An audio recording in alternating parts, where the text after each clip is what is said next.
Greetings to you all in the name of our Lord Jesus Christ, wherever you are. What an opportunity God has blessed us with with all blessings, and it is our responsibility to find out, because God has blessed us with all blessings. Okay, the responsibility is upon us to discover how God has blessed us. How God has blessed us and what God has blessed us with, or to take, to seize, to gate what God has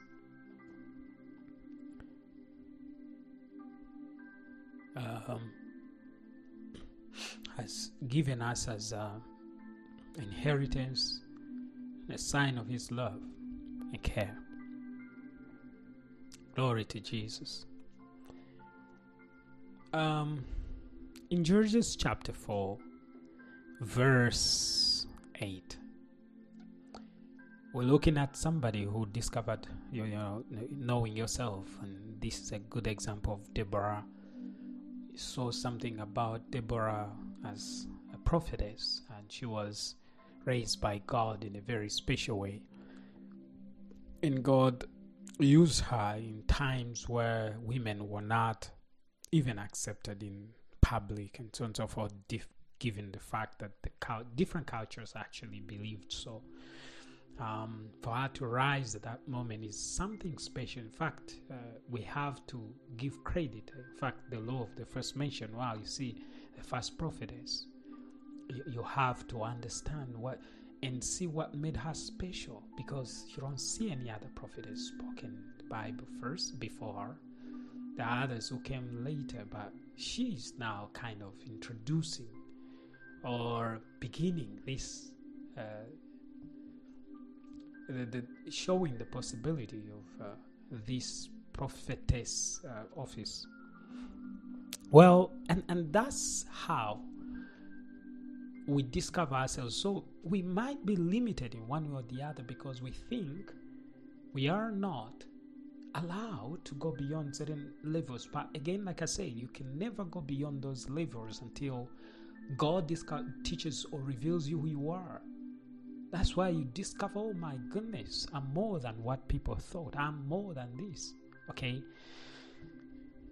Judges chapter 4 verse 8 says, Then Barak said to her, this is the army commander of Israel, is saying, look, if you will go with me, then I'll go.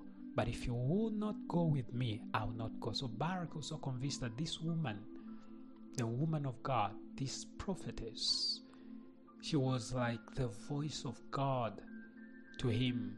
When he heard her, he heard the voice of God. He was so encouraged. You can imagine what happened in the soul of Barak when he heard Deborah speaking, that convinced him that he's supposed to go for it.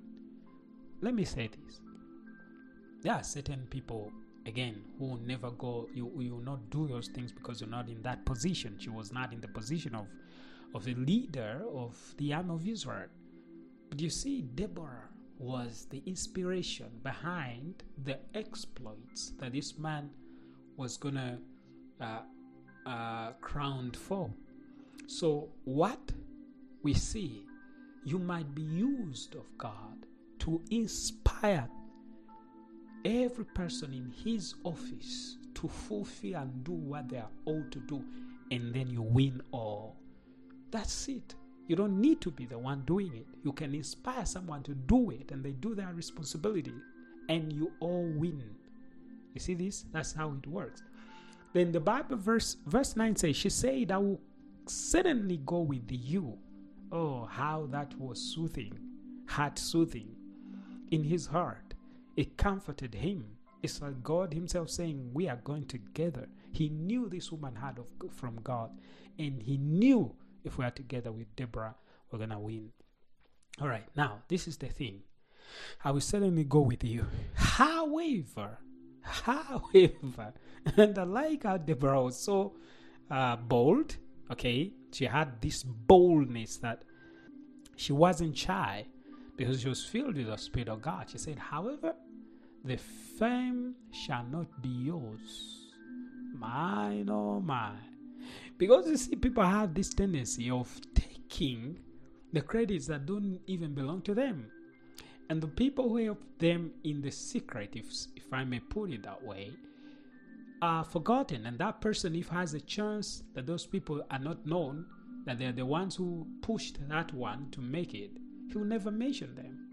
They will never mention them. They will just enjoy their victory as if the fame and, you know, victory and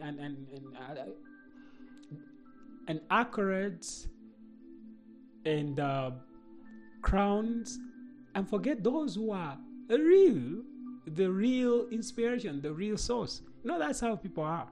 Okay, so Deborah said, now we have to agree here.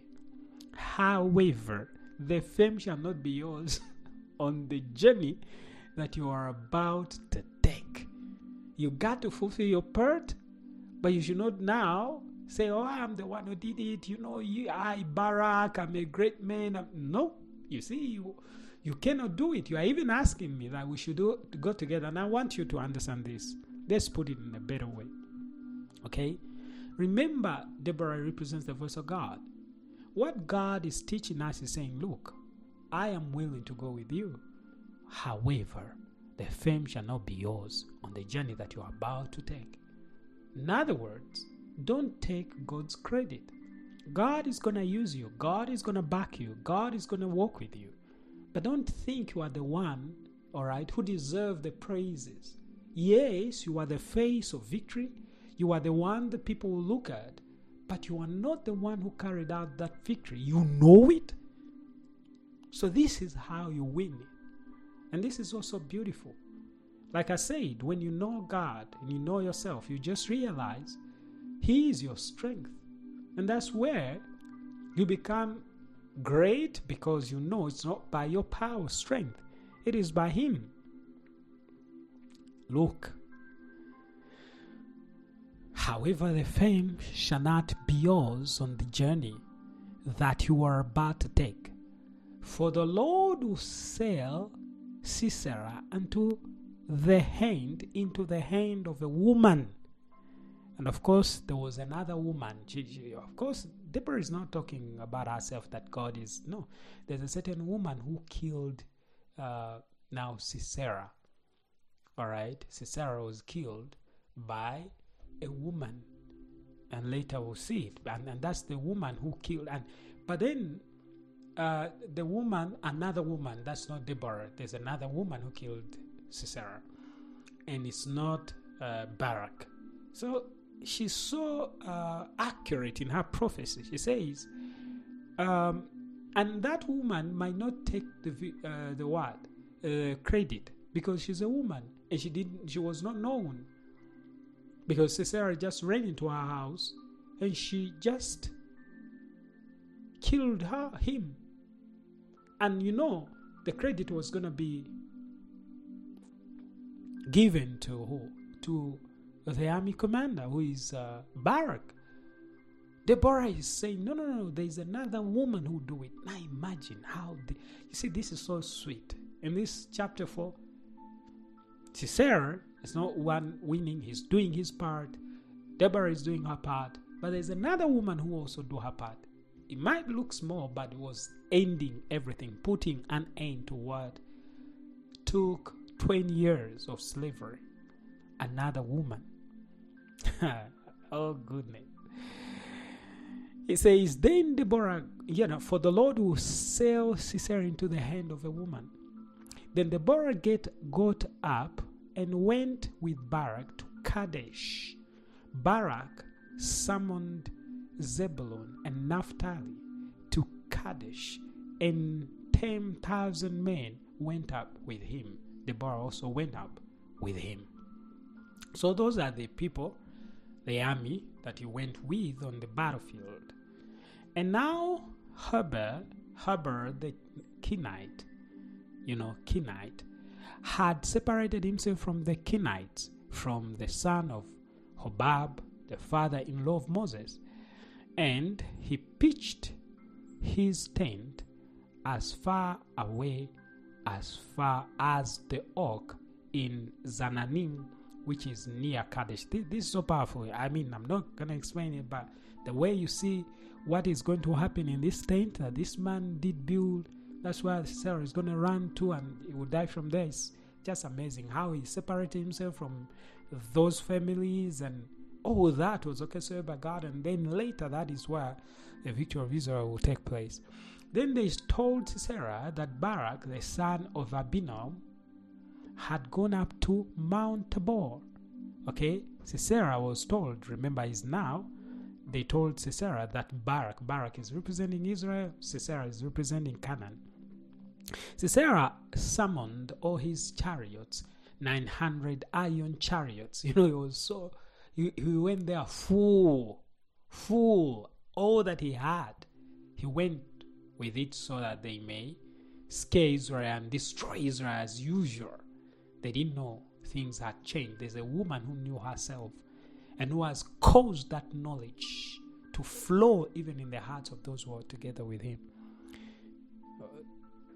One of them was Barak, and she was like the electricity that caused everybody to be electrified, and the light that caused everybody to shine around her. Then Deborah said to Barak, arise, for this is the day on which the Lord has handed Sisera over to you. Behold, the Lord has gone out before you. So Barak went down from Mount Tabor with 10,000 men following him. And the Lord routed Sisera and all his chariots and all his army with the edge of the sword before Barak. And Sisera got down from his chariots and fled on top. But Barak pursued the chariots and the army of as far as Ha-Rosheth, Ha-Goyim, and all the army of Sisera fell by the edge of the sword. Not even one was left. So that's how he had victory. Something special happened. Now Sisera fled on foot to the tent of Jael, the wife of Heber, the Kenite, the other one who had left and built his tent somewhere far from his people, because there was peace between Jabin, the king of Hazor, and the house of Heber, the Kenite. It's just marvelous. And Jael, this is Jael. Now Jael is a woman who went out to meet Sisera and say to him, turn aside, my master, turn aside to me, do not be afraid. So he turned aside to her into her tent, and she covered him with a rag. And he said to her, please give me a little water to drink, for I am thirsty. So this is why he's going to die from. We'll talk about it later. But one thing I want you to understand, the whole thing was orchestrated by God. A woman who knew herself, this is a prophetess Deborah, is causing every man to feel strength, to have strength, to feel encouraged, and they managed to win. All right, whatever she told Barak did it exactly as she said it, because every word she spoke was from God, and that's how Israel won. Like I said, one person, you can inspire the whole nation to succeed or to win. This is a good example. Shalom, shalom.